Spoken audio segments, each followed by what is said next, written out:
Welcome back to today's episode of the podcast where we discuss the latest installments of a different series every show. On Monday, we wrapped up our review of The Gentleman, rating the pilot a solid 7.5 out of 10. Today, we're checking out another Netflix series exchanging the gangs, drugs, and stylized violence of a Guy Ritchie crime drama for the pizzazz and absurdity of a Tina Fey comedy. Girls5eva is about a 1990s girl group that reunites 20-some-odd years later in the hopes of re-energizing their lives and capturing some of the magic of their youth. What's so funny is that Tina Fey produced Mean Girls, which is almost like that the plot that you just described back in These girls aren't mean. No, but you're saying kind of reviving something 20 years too late. And that's what Mean Girls did this year in January. She produced that. She even starred in it. Yeah. And when then Tina she's Fey also isn't producing doing this. Amex commercials and she's not trying to sell her credit card, she's definitely part of the zeitgeist of comedy and musicals. And it's probably not a big surprise that Girls5eva is very music-centric. In fact, it has a direct connection with one of the Broadway plays. It's a revolutionary play, you could say, Hamilton, because Renée Elise Goldsberry, who played and the Wiki, waitress, obviously, was Sara Bareilles. Yes, but Renée Elise Goldsberry, who played Wiki in this show, she played Angelica in Hamilton. And then Daniel Breaker, who played Scott here, he played Aaron Burr, but not in Broadway, in Chicago, 2017, that production,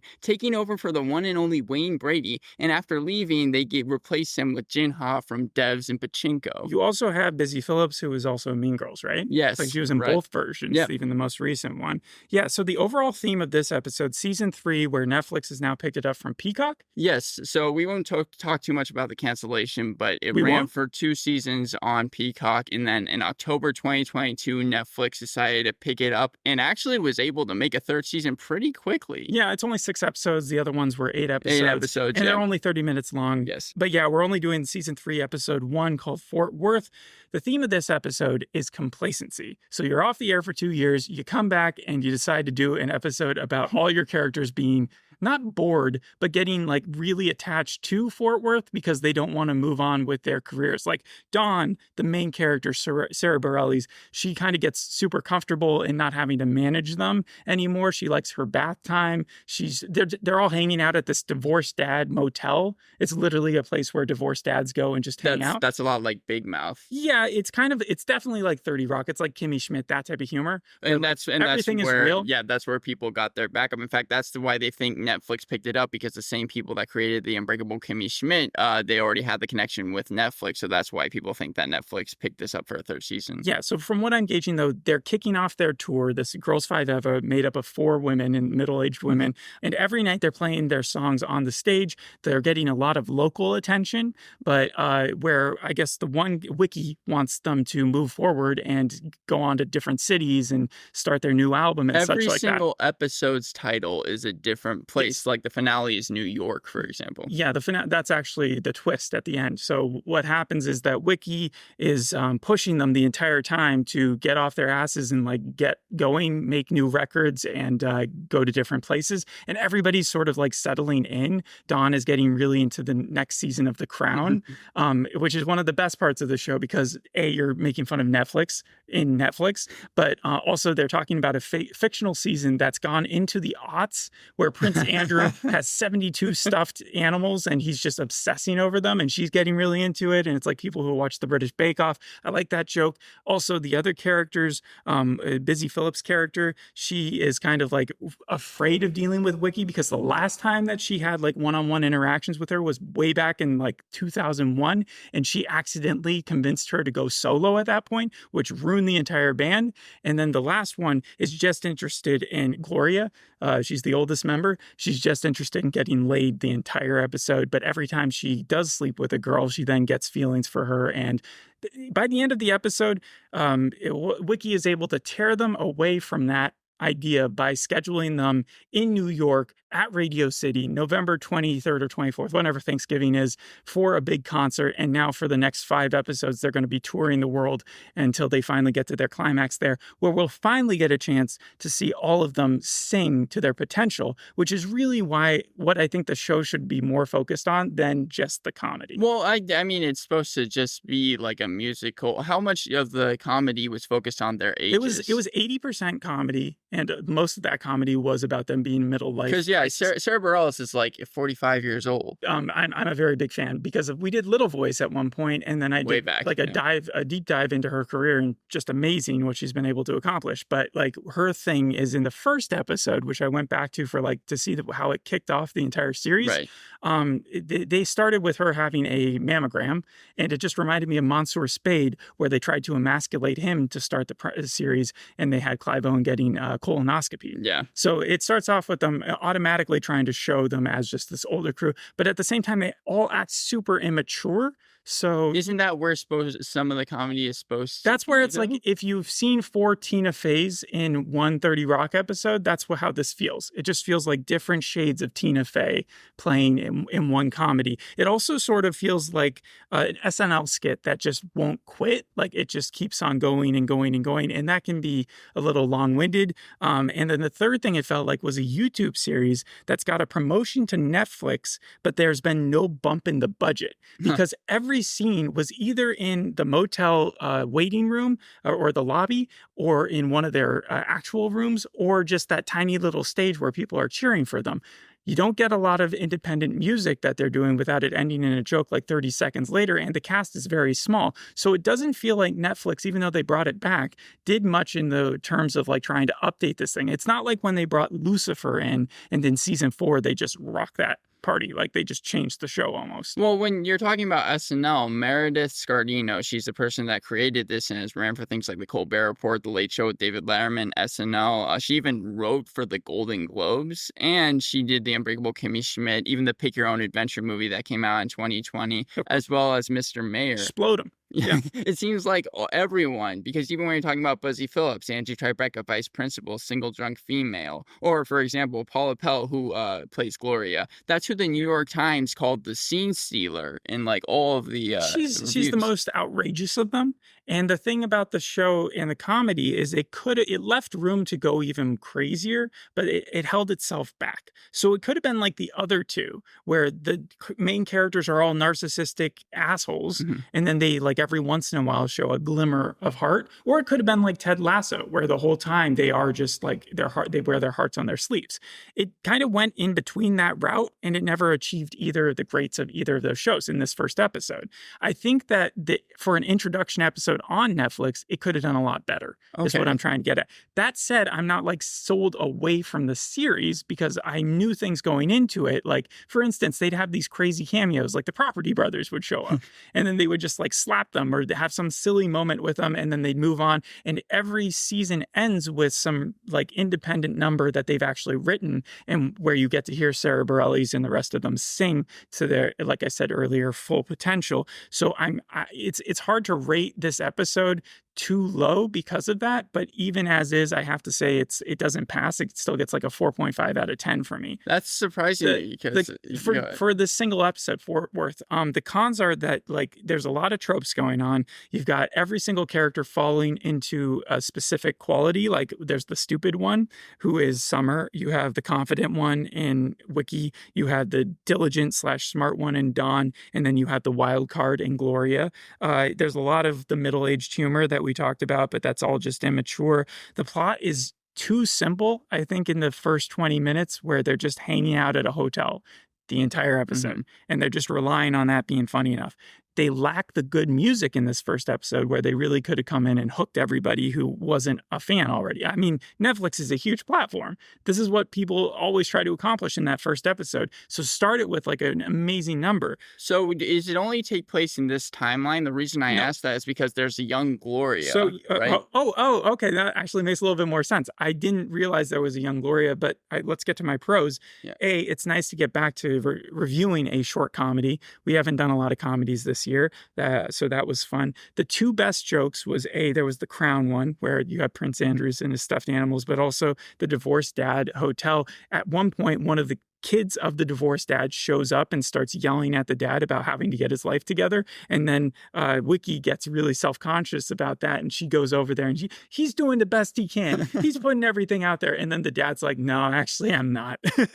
And then I'm going to give the show props for its backflashes because it doesn't try to fool you. It changes to 4x4 and it goes super blurry, like 90s VHS style, to try to give them a younger looking thing. And they always throw in some funny joke, like Wiki, I believe, was engaged to Phil Spector at the time. And then they kind of do what Party Down does, where as much as I want to rag on them for not increasing the budget, it is nice to see a show use just the small amount of sets like Party Down and be able to just rely on the main character's comedy. I'm telling you, the Divorced Dad Hotel just sounds a lot like Guy Town. They even had a musical number about Guy Town in Big Mouth. But I'm sad that you didn't notice young Gloria, because that was played by Erica Henningsen, the main character in Has Been Hotel, Charlie Morningstar. Was I supposed to recognize her as a cartoon? I mean, maybe the voice.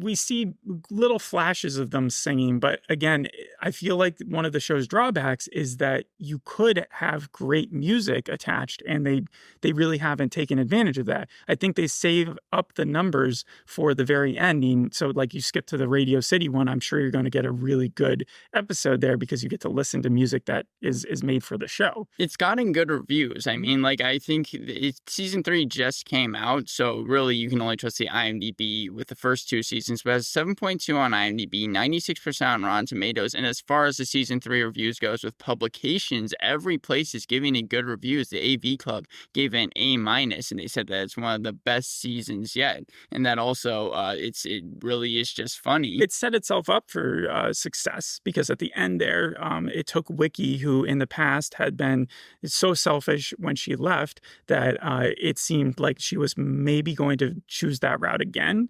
But instead, she learned her lesson, and we see that as a group, she is pushing them towards better things. Now, there is a lot of money on the line. She's like $500,000 in debt if they don't sell out. That sounds exactly like season 2 of The Bear. I think that's the exact number too, 500,000, when they have to open up the restaurant and hope that it goes well. That's a good comparison. And I'm sure that they would like to have that comparison.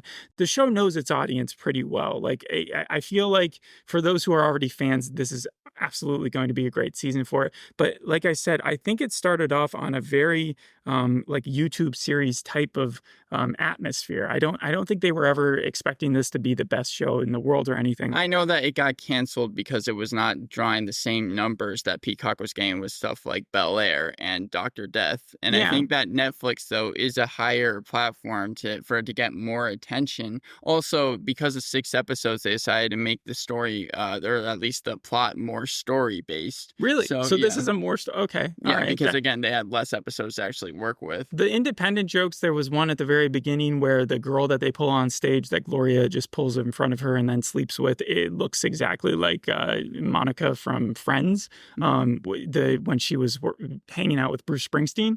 And then you mean in the music video? Like they have her dressed in, and then she crosses off that exact quote when there's like the girl from the Bruce Springsteen They video. pulled a lot from the Y2K era, especially of course, for those season. jokes in the past. And then there was one other joke that I'm trying to recall right now. The guy from 30 Rock is like their manager dude. There was like a rapper who shows up who kind of like low key insults them and is like, hey, you're better off just staying in this like Fort Worth here than going off, and that kind of incites them to want to keep moving on in their career. Mm-hmm. And then Dawn is pregnant, so she might have a baby by the end of the series. Other than that, though, there's it's not too much going on. If you want to, the last time I saw like a mammogram shown on screen, which again is from the pilot of the actual show as opposed to the 3rd season, was I think in Weeds. But they always do the same joke with them where the girl gets attached and like she can't move away, and then she's always like trying to pull away from to get their phone or something. They were a one-hit wonder at one time, so this feels a little bit like BoJack, and also like what was that? Phineas and Ferb. thing they used to watch, right? That's how this show is going to end. You're saying that there's not going to be a fourth season, though? No, I mean, there might be a fourth season. The door is open for it, and people are saying that it is like the best comedy since 30 Rock. It's been highly praised. Yeah, people have really enjoyed the third season. In fact, the Daily Beast said the new 30 Rock comedy miracle and called it the best season yet. I will stick around just for the songs, as far as like skipping through the episodes until I see them singing, and then listening and seeing how good those are, and then moving on with my life. Did you, talking about songs and TV shows, did you know that this was shot at Kaufman Astoria Studios, which is the same place that Sesame Street was shot, Orange is the New Black, and Where is Carmen Sandiego, as well as places like Goodfellas, Arthur. I'm more surprised you're saying Orange is the New Black and Sesame Street were shot on the same.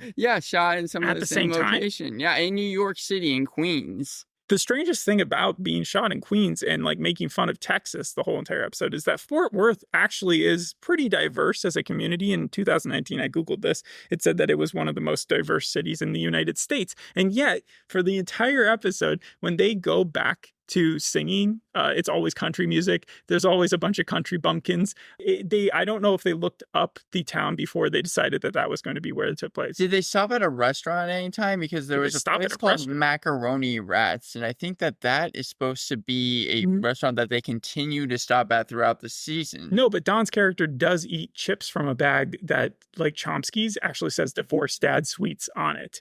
They were just cashing in on. I want to throw a few more more unexpected comparisons out there. First of all, Atlanta. So Dawn is like a different version of Ern's character, where she is managing, even though Ern doesn't rap with Paperboy, like Dawn is definitely the person in control. She's the E to Vincent Chase. So yeah, it's weird that in this episode she's not doing that, and then she has to be called out by Wiki. And then there's Parks and Rec, because there were those episodes that Amy Poehler would go on to local television and like start announcing things.